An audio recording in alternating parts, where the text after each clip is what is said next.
Hello students, welcome back to our YouTube channel NCERT learners. और मैं हूं गौरांग और आज के सेशन में हम पढ़ने जा रहे हैं क्लास 6 साइंस का chapter number 6 the living organism characteristics and habitats. इससे पहले मैंने आप लोगों के लिए इस चैप्टर की दो वीडियो और बनाई थी जिसमें अभी तक हमने टॉपिक 6.2 तक कवर कर चुके हैं। आज के सेशन में हम इस चैप्टर का नेक्स्ट टॉपिक कंटिन्यू करने जा रहे हैं, एक्टिविटी 2। ठीक है, अगर आपने हमारी इससे पहले वाली वीडियोस नहीं देखी हैं तो आपको उनका लिंक डिस्क्रिप्शन बॉक्स में मिल जाएगा। साथ ही साथ आप हमारे चैनल पेज को भी विजिट कर सकते हैं जहां पे आपको हमारी क्लास 6 to 12 सारी वीडियोस अवेलेबल मिलेंगी। ठीक है, तो चलते हैं अपने टॉपिक की तरफ, एक्टिविटी 2। देखिए एक्टिविटी 2, आपने इससे पहले अभी तक अबायोटिक और बायोटिक कंपोनेंट्स के बारे में पढ़ लिया था। इस एक्टिविटी 2 में हम इन्हीं बायोटिक और बायोटिक फैक्टर्स के बारे में और उनके इफेक्ट्स के बारे में पढ़ने वाले हैं। ठीक है, बायोटिक और बायोटिक किस तरीके से हमारी अर्थ पर बायोटिक फैक्टर्स को अफेक्ट डालते हैं, नए नए सीड्स को अफेक्ट डालते हैं। आज के सेशन में हम इस एक्टिविटी 2 में ये पढ़ेंगे। तो चलिए शुरुआत करते हैं। Recall activity 7 in chapter 4 we made sprouts from green gram and maize seeds. When the seed turned into a sprout, it is said to have germinated. अगर आपको याद हो, आपने चैप्टर 4 जब पढ़ा था तो आपने उसमें एक्टिविटी 7 की थी जिसमें आपने क्या बनाए थे, स्प्राउट ग्रो किए थे ग्रीन और मेज के सीड से। क्या ग्रो किए थे? स्प्राउट्स ग्रो किए थे आपने। स्प्राउट्स अगर आपको याद नहीं भी हो तो मैं आपको बता देता हूँ। आपने उन सीड्स को अराउंड 1 डे आपने उन्हें पानी में भिगो के रखा था और नेक्स्ट डे आपने उन्हें वेट क्लॉथ में रखा था। तो आपने जो उनके ऊपर स्ट्रक्चर देखा तो ग्रोथ हुआ, वो क्या था? वो एक प्लांट था। क्या था? वो एक प्लांट था। तो आपने उस चैप्टर 4 में क्या बनाए थे? स्प्राउट्स बनाए थे ग्राम और मेज के सीड से। जब ये सीड स्प्राउट में कन्वर्ट हो गए, मतलब उनमें स्प्राउट्स उस टाइम लाइक स्ट्रक्चर निकल आया, तब हमने उन्हें क्या कहा? It is said to have germinated. तब हमने उन्हें कहा कि अब ये जो सीड्स हैं ये जर्मिनेटेड हो चुके हैं, ये जर्मिनेट हो गए हैं। This is the beginning of a life of a new plant. ठीक है, अब आपको क्या करना है? Collect some dry moong seeds, keep 20 to 30 seeds aside and soak the rest in water. अब आपको कहीं से कुछ ड्राई मूंग सीड्स इकट्ठा करने हैं। क्या इकट्ठा करने हैं? कुछ ड्राई मूंग की सीड्स इकट्ठा करेंगे आप। 20 to 30 सीड्स को आप अलग रख देंगे।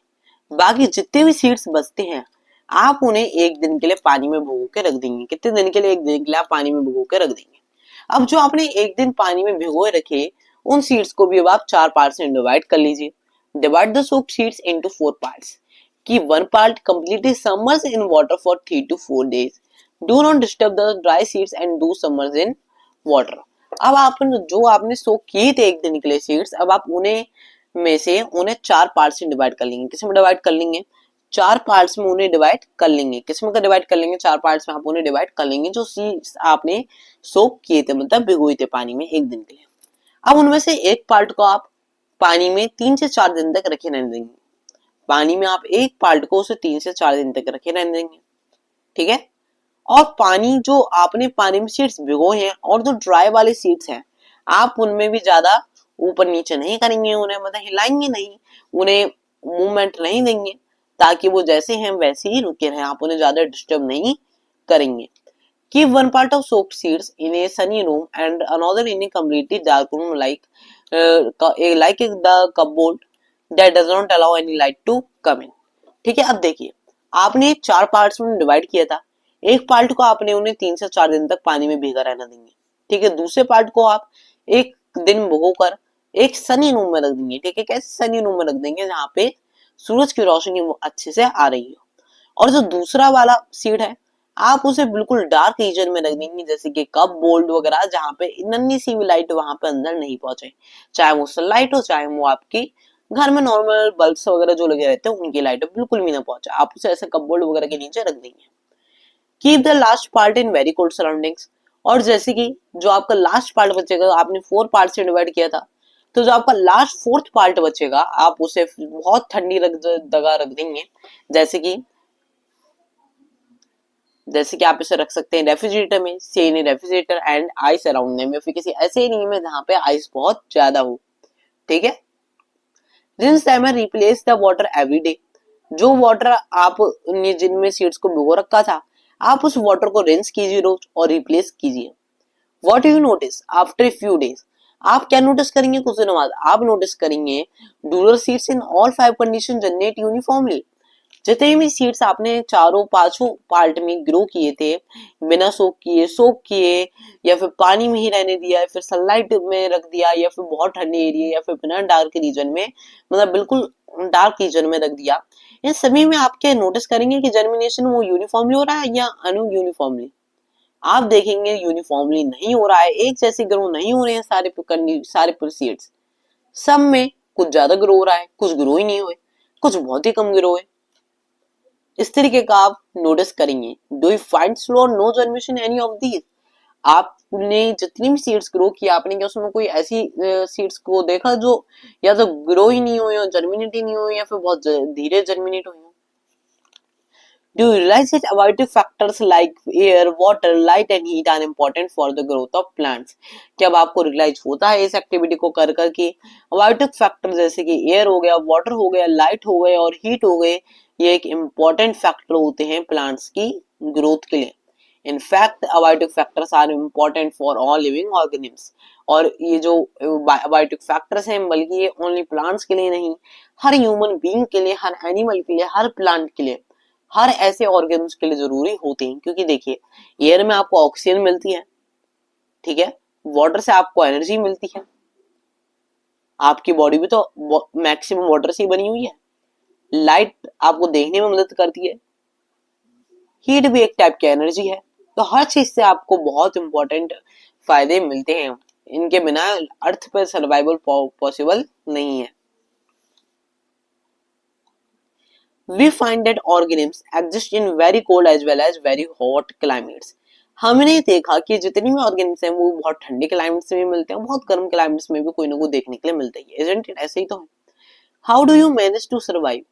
How do they manage to survive? लेकिन वो मैनेज कैसे करते हैं सर्वाइव करने के लिए वहां पे? तो उसका भी एक मेथड होता है, उस मेथड को भी देख लेते हैं। Adaptation is the method by which organisms get well adjusted to the climate. Adaptation क्या है? एक ऐसा मेथड है जिसकी मदद से जो ऑर्गेनिम्स हैं वो वेल एडजस्टेड हो जाते हैं, मतलब एडजस्ट कर लेते हैं अपनी क्लाइमेट को। किससे मदद से? अडेप्टेशन की प्रोसेस के मदद से। अडेप्टेशन का मतलब क्या होता है? एक ऐसा मेथड जिससे जो ऑर्गेनिम्स है वो एक वेल एडजस्टेड, मतलब बहुत आराम से एक क्लाइमेट में रहना शुरू कर देता है। जैसे कि आप कह सकते हैं कहीं बहुत ज्यादा हॉट रहता है, तो अगर आप जाएंगे वहां पे आप बहुत ज्यादा कोल्ड एरिया में रहते हैं और आप बहुत ज्यादा हॉट एरिया में जाते हैं, तब वहां पे एक साथ आपको बहुत ज्यादा गर्मी लगेगी, लेकिन आप थोड़ी देर बाद क्या कर लेंगे, वहीं पे आपको रहना अच्छा भी लगेगा थोड़े टाइम बाद, अगर आप वहीं रेगुलर रहते हैं। तो इसी तरीके से अडेप्टेशन क्या है? एक ऐसा मेथड है जिसकी वजह से ऑर्गेनिम्स हैं वो एक ऐसी जगह जहां पे उनकी जो लाइफ के, जो उनकी पूरी लाइफ के वो हैं, वो उन्हें रहने के लिए वेल एडजस्टेड हो जाते हैं। ठीक है, मतलब वो जो ऑर्गेन्स हैं वो पूरी तरीके से वेल एडजस्ट हो जाता है उस क्लाइमेट में रहने के लिए। उस प्रोसेस को हम अडेप्टेशन कहते हैं। Adaptation does not take place in a short time because the abiotic factors of region also change very slowly. लेकिन अडेप्टेशन में भी एक दिक्कत होती है। अडेप्टेशन बहुत छोटे छोटे टाइम में चेंज नहीं होती है, अडेप्टेशन ओनली बहुत लॉन्ग टाइम लेती है होने के लिए, क्योंकि जो अबायोटिक फैक्टर्स होते हैं किसी भी रीजन के वो बहुत ही धीरे करके चेंज होते हैं। तो इसी वजह से अडेप्टेशन भी जो होती है वो बहुत धीरे चेंज होती है। अबायोटिक फैक्टर्स कौन से होते हैं? एयर हो गई, वाटर हो गई, सनलाइट हो गई, सारे के सारे हमारे अबायोटिक फैक्टर्स होते हैं। Those organisms which cannot adapt to these changes die and only the adapted ones survive. अब ऐसे ऑर्गेनिज्म जो उनके अपनी सराउंडिंग्स में अडेप्ट नहीं कर पाते वो क्या होते हैं? वो मर जाते हैं, डाई हो जाते हैं। और बाकी के ऑर्गेनिज्म क्या हो जाते हैं? क्या हो जाते हैं? बाकी के ऑर्गेनिज्म सरवाइव करने लग जाते हैं। Organism adapt to different abiotic factors in different ways. जितने भी ऑर्गेनिज्म हैं वो अडेप्ट करते हैं अपने अबायोटिक फैक्टर्स को अलग अलग डिफरेंट वेज में। किस तरीके से? अलग अलग तरीके से वो अपने आप को अडेप्ट करते हैं। ठीक है, this results in a wide variety of organs in different habitats. और इससे क्या होता है? Wide variety of organs grow करते हैं हमारी अर्थ पर अपनी अलग अलग हैबिटेट्स में। ठीक है, Let us look at some habitats, understood the biotic factors and adaptation of animals. चलिए अब हम क्या करते हैं, अब हम कुछ हैबिटेट्स को देख लेते हैं और उनके बायोटिक फैक्टर्स को भी समझ लेते हैं, उनके अडेप्टेशंस को भी समझ लेते हैं एनिमल्स की इन हैबिटेट्स में। ठीक है, तो चलते हैं हमारे नेक्स्ट टॉपिक की तरफ, 6.3 जर्नी थ्रू डिफरेंट हैबिटेट्स। ठीक है, अब उसमें हमारा सबसे पहला आता है टेरेस्ट्रियल हैबिटेट्स। टेरेस्ट्रियल हैबिटेट्स मतलब लैंड वाली हैबिटेट्स। लैंड वाली हैबिटेट्स में भी आपका इन्होंने सबसे पहले डिस्कस किया है डेजर्ट्स के बारे में। तो सबसे पहले हम डेजर्ट्स के बारे में देख लेते हैं। फिर discuss the biotic factors of a desert and adaptation in camels. अभी तक हमने इस चैप्टर में बायोटिक फैक्टर्स डेजर्ट के बारे में, किसके बारे में, अभी तक हमने बायोटिक फैक्टर्स डेजर्ट के कुछ पढ़ ली हैं इस चैप्टर में, और अडेप्टेशन भी पढ़ चुके हैं कि किस तरीके से कैमल्स ने डेजर्ट वाली कंडीशंस को अडेप्ट किया है। What about other animals and plants that are found in deserts. लेकिन और ऐसे प्लांट्स और एनिमल्स का क्या जो डेजर्ट्स में रहते हैं, do they have the same kind of adaptations, क्या उन्होंने भी सेम तरीके से अडेप्ट किया है डेजर्ट में जिस तरीके से कैमल ने किया है। देख लेते हैं, do they have the same kind of adaptations, क्या उनके पास भी सेम काइंड है अडेप्टेशंस के। There are desert animals like rats and snakes which do not have long legs that a camel has. अब देखिए हमारे डेजर्ट में कई सारे अलग टाइप के डेजर्ट एनिमल्स होते हैं, जैसे कि रैट हो गए, स्नेक हो गए, जिनके पास ज्यादा लंबी लंबी लेग्स नहीं होती जैसे कि कैमल के पास होती हैं। तो वो क्या करते हैं, to stay away from the intense heat during the day they stay in the burrows deep in the sand. वो क्या करते हैं, ताकि वो इंटेंस हीट मतलब बहुत ज्यादा वाली हीट से बचने के लिए डे टाइम में वो क्या करते हैं, वो सैंड के नीचे वो अपने होल बना बनाकर वहां पे रहते हैं। These animals come out only during the night when it is cool. और ये एनिमल्स तभी बाहर निकलते हैं जब ठंडक हो रही होती है, नाइट हो रही होती है और कूल हो रहा होता है। Figure 6.5 shows some typical plants that grow in a desert. और आपको फिगर 6.5 में आप यहाँ पे देख सकते हैं कुछ आपको ऐसे प्लांट्स एनिमल्स वगैरह दिखाए गए हैं जो डेजर्ट में रहते हैं। ठीक है, प्लांट्स दिखाए गए हैं। How are these adapted to desert. अब ये जितने भी आपने प्लांट्स देखे इन्होंने किस तरीके से डेजर्ट में अडेप्ट किया है, इसी भी हम इस एक्टिविटी 3 में अच्छे से पढ़ लेंगे। तो चलिए बढ़ते हैं हमारी एक्टिविटी 3 की तरफ। अब आपको क्या करना है, bring a potted cactus and leafy plant to the classroom. Tie polythene bags to some parts of the plants as was done for activity 4 in chapter 4 where we studied transpiration in plants. अब आपको एक काम करना है, आपको कहीं से potted cactus लाना है और कोई भी एक लीफी प्लांट लाना है क्लासरूम में।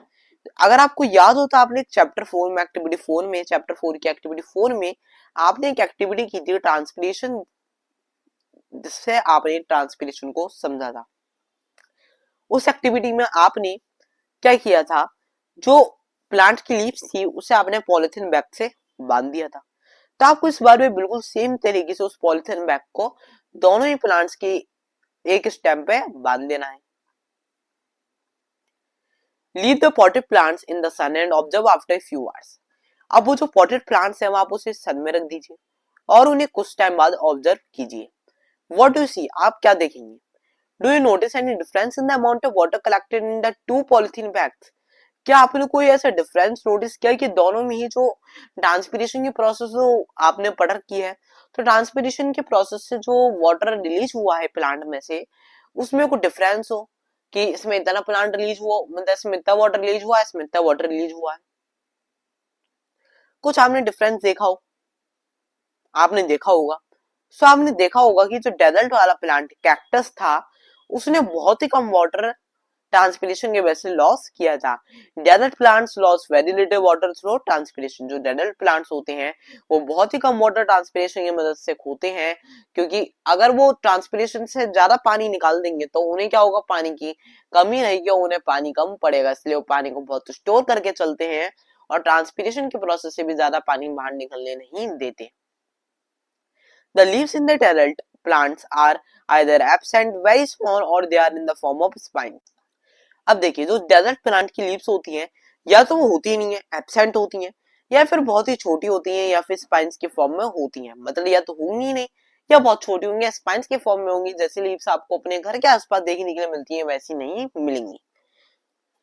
This helps in reducing loss of water from the leaves through transpiration. इस लीव्स के ना होने की वजह से क्या होता है, प्लांट को हेल्प मिलती है कि ट्रांसपिरेशन की प्रोसेस कम से कम हो और वाटर का ज्यादा लॉस ना हो, वाटर उनके अंदर बना रहे। The leaf-like structure you see in the cactus is in fact its stem. जैसे कि आप फिगर 6.5 में भी देख पा रहे हैं, ये जो आपको कैक्टस प्लांट में लीफी लाइक स्ट्रक्चर दिख भी रहा है, अगर आप इन्हें लीफ समझ रहे हैं तो लीफ नहीं है, ये इसकी स्टेम ही होती है। इस प्लांट के लिए, इस प्लांट के पास लीव्स नहीं होती हैं। ठीक है, ये क्या है, ये स्टेम है इस प्लांट की।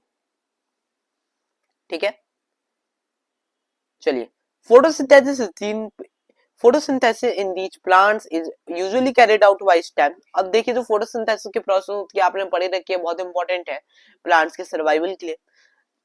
तो फोटोसिंथेसिस की जो प्रोसेस होती है वो क्या होती है, वो स्टेम से कैरी करती है। देखिए आप देख सकते हैं जो इन प्लांट्स की स्टेम है वो भी ग्रीन कलर की है। तो ये स्टेम्स है ये भी ग्रीन कलर की होनी है, ऐसे इनमें भी ग्रीन पिगमेंट होता है, क्लोरोफिल होता है, जिस वजह से ये भी क्या करती हैं, फोटोसिंथेसिस की प्रोसेस कर पाती हैं। The stem is also covered with a thick waxy layer। जो स्टेम होती है इन प्लांट्स की वो भी किससे कवर होती हैं, वो भी एक थिक वैक्सी लेयर से कवर होती हैं, जो किसमें हेल्प करता है, which helps to retain water in the tissues of cacti। जो कैक्टी के जो टिश्यूज होते हैं, मतलब कैक्टस के जो टिश्यूज होते हैं उनमें भी वाटर रोकने में मदद करता है, क्योंकि वो वैक्सी लेयर से चारों तरफ से कवर होती हैं। Most other plants have roots that go very deep into the soil for absorbing water। कई सारे डेजर्ट प्लांट्स के पास क्या होती हैं, रूट्स होती हैं इतनी गहरी जो सॉइल के बहुत डीप तक जाती हैं। कहां तक जाती हैं, सॉइल के बहुत डीप तक जाती हैं, और डीप तक जाने के लिए वो ताकि ज्यादा वाटर एब्जॉर्ब कर सकें। जैसे ऐसा होता है ना कि जो वाटर होता है वो अर्थ के नीचे ज्यादा प्रेजेंट होता है, ऊपर आपको इस तरीके से देखने के लिए नहीं मिलेगा। तो जो ये जो कैक्टस वगैरह की जो रूट्स होती हैं इन प्लांट्स की, वो बहुत ही डीप जाती हैं अर्थ के अंदर, जिससे क्या होता है, जिससे जो वाटर होता है उन्हें ऑब्जर्व करने में बहुत आसानी होती है।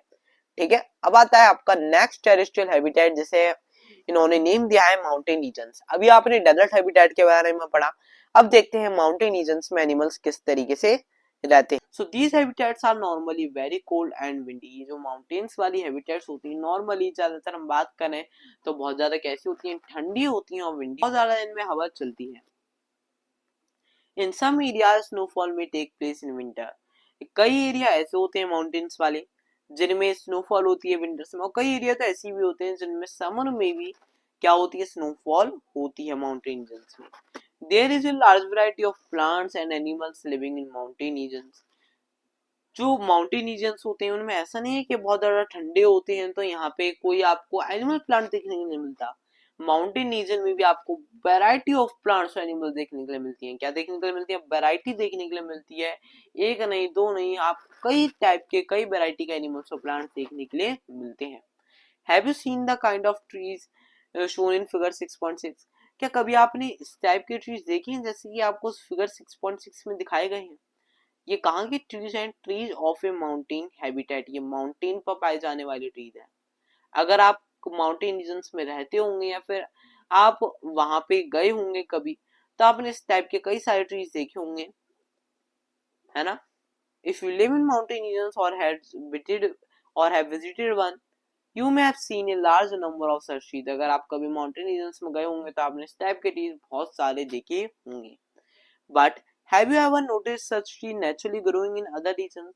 लेकिन क्या आपने कभी नोटिस किया है कि ये जो ट्रीज है नेचुरली उन रीजन्स में ग्रो कर रहे हो, मतलब आप कह सकते हैं जो और रीजन्स हैं जहां पे माउंटेन्स नहीं होते उन रीजन्स में खुद ही नेचुरली ग्रो कर रहे हो। माउंटेन्स में तो नेचुरली ग्रो कर जाती हैं खुद से, लेकिन आपने कभी ये नोटिस किया है कि आपके जहाँ पे माउंटेन्स वगैरह नहीं हो, आपके घर के आसपास अगर माउंटेन्स वगैरह नहीं हो तो आपने वहां भी देखा होगा कि ये ट्रीज आपको कहीं देखने के लिए नेचुरली ग्रो करते नहीं मिलेंगे। वो अलग बात है अगर कोई आपको कोई ह्यूमन बीइंग द्वारा कोई ट्रीज लगा हुआ मिल जाए, लेकिन आपको नेचुरली वहां पे कोई ऐसा ट्री देखने के लिए नहीं मिलेगा।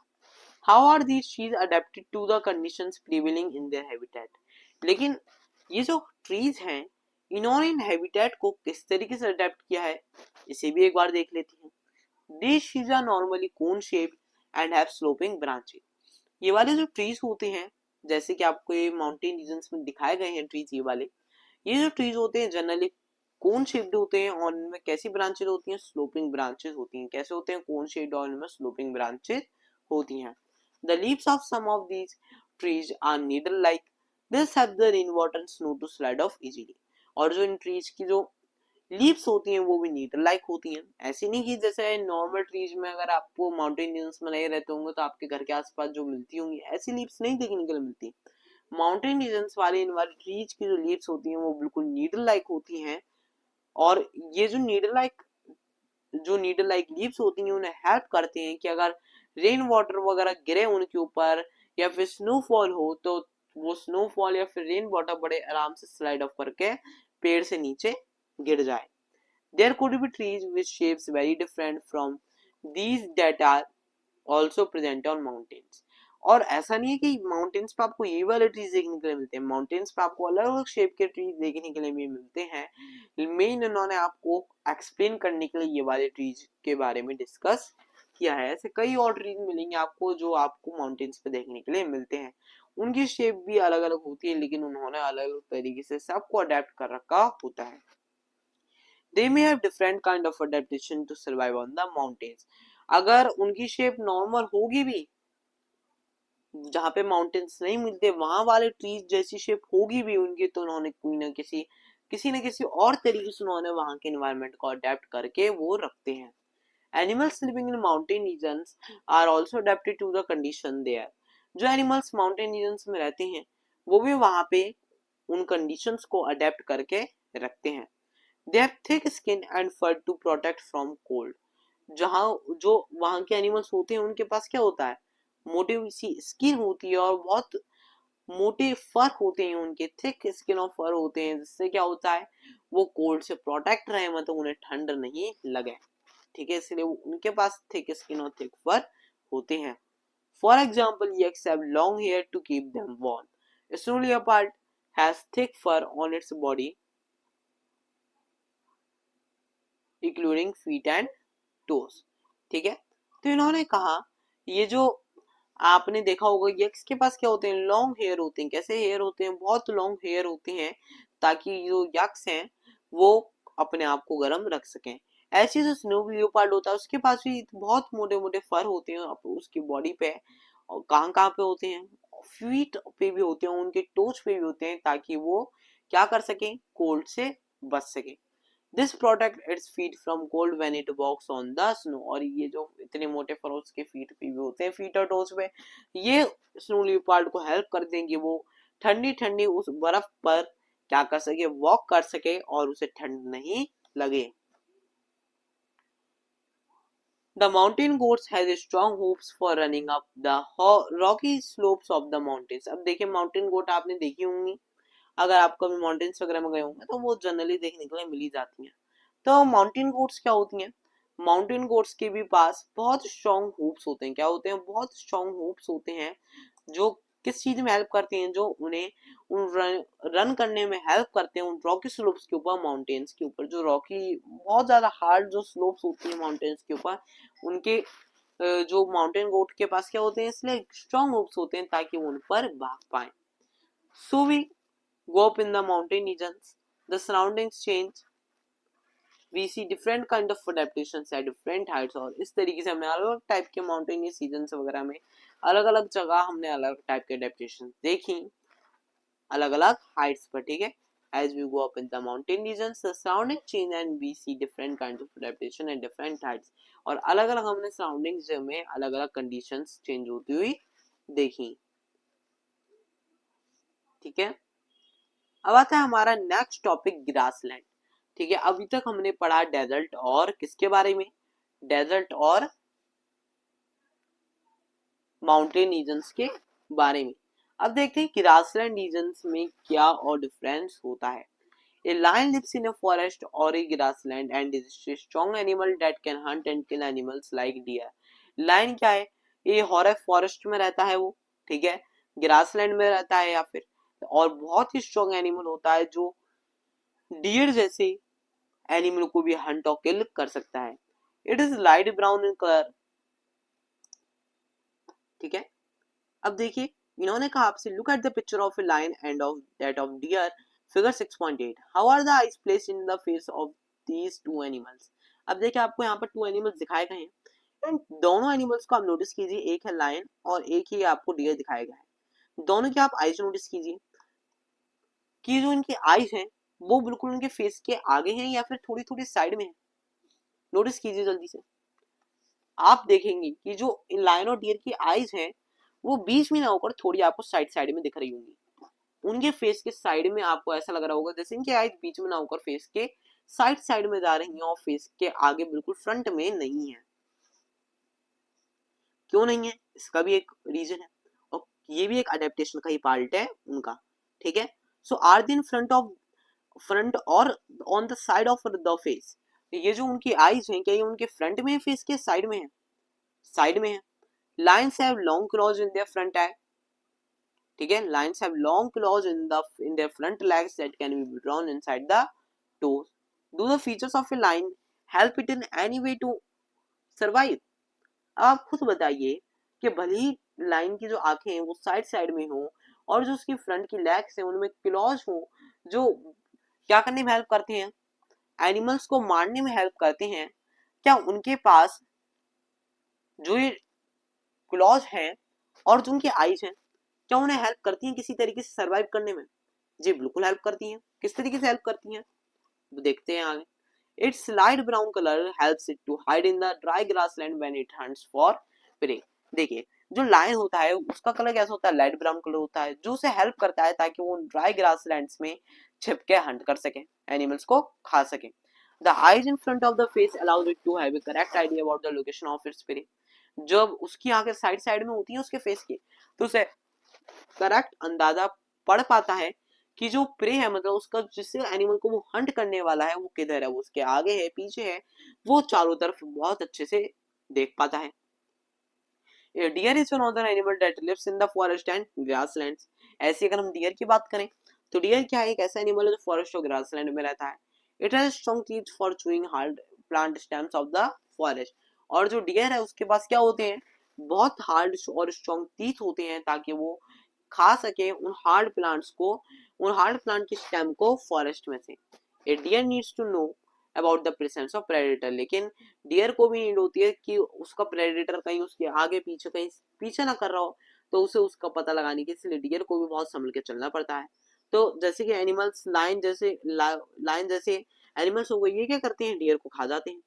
तो अपने उन प्रेडेटर से बचने के लिए जो एनिमल्स हैं जैसे कि डियर, वो क्या करते हैं, उन्होंने भी अपने आप को अडेप्ट कर रखा है कि वो उन एनिमल से बच सकें। किस तरीके से बचेंगे वो, in order to run away from them and not become their prey, ताकि वो उन एनिमल से भाग पाए और उनका प्रे ना बने। तो क्या करते हैं एनिमल्स, इनके पास होते हैं it has long ears to hear movements of predator. Deer जैसे एनिमल्स के पास बहुत लंबे लंबे कान होते हैं ताकि वो क्या कर सकें, उनके जो अदर एनिमल्स के जो उनके प्रेडेटर्स के मूवमेंट्स हैं उन्हें नोटिस कर सकें और जब भी वो उनके पास आ रहे हो तो वो वहां से भाग सकें। The eyes on the side of its head allow it to look in all directions for danger। अब देखिए ये जो एनिमल्स हैं डियर जैसे, इनकी जो आइज है मैंने आपको भी बताया था, लायन और डियर की आइज क्या होती है, साइड साइड में होती है। लाइन भी इसी तरीके से मदद कर, लाइन की जो आइज है वो भी इसी तरीके से लाइन को मदद करती है, और डियर की जो आइज है वो भी इसी तरीके से डियर को मदद करती है। क्या करती है वो, जो उसके हेड के साइड में जो आइज होती हैं वो उसे चारों तरफ देखने में मदद करती हैं। The speed of the deer helps them to run away from the predator। Deer बहुत तेज भी भागता है तो इसलिए जो डियर की स्पीड होती है वो भी उसे प्रेडेटर से भागने में हेल्प करती है। There are many the features of lion, a deer और other animals and plants that help them to survive in their habitat। और ऐसे कई अलग अलग फीचर्स होते हैं ऐसे प्लांट्स और एनिमल्स के, लायंस और डियर्स और अदर एनिमल्स और प्लांट्स के, जो उन्हें हेल्प करते हैं एक हैबिटेट में रहने के लिए, ठीक है। तो अब आता है हमारा नेक्स्ट टॉपिक, सम एक्वेटिक हैबिटेट। अभी तक हमने टेरेस्ट्रियल हैबिटेट्स के बारे में पढ़ा जो लैंड वाली हैबिटेट्स होती हैं। अब देखिए हम पढ़ने वाले हैं एक्वेटिक हैबिटेट्स के बारे में, जिसमें हम सबसे पहले पढ़ेंगे ओशियंस के बारे में। तो इस टॉपिक को हम नेक्स्ट वीडियो में कंटिन्यू करेंगे। नेक्स्ट वीडियो का लिंक आपको डिस्क्रिप्शन बॉक्स में मिल जाएगा। इतनी देर में आपको क्या करना है, आपको हमारे चैनल पेज को विजिट करना है, हमारे चैनल को सब्सक्राइब कर देना और वीडियो को लाइक करें, बिल्कुल मिल जाएगा, क्योंकि आपके लाइक और सब्सक्राइब से मेरी इंस्पिरेशन मिलती है कि हम आप लोगों के लिए ऐसी वीडियो